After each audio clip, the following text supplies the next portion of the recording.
এই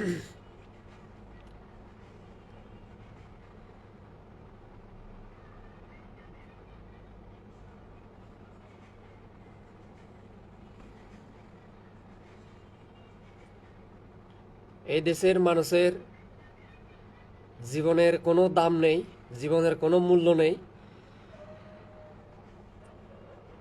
এদেশের মানুষ মানুষকে মানুষ বলে মনে করে না। ক্ষমতা থাকলেই, বল থাকলেই সেটাকে প্রয়োগ করতে হবে, সেটাকে অপব্যবহার করতে হবে। এটা তো গ্রহণযোগ্য নয়। এটা তো একটা দেশের সুস্থ আইনে এটা বলা হয় নাই। আমার ক্ষমতা আছে বলে একজনকে আমি প্রতিহত করলাম, আমার শক্তি আছে বলে একজনকে আমি প্রতিহত করলাম, এভাবে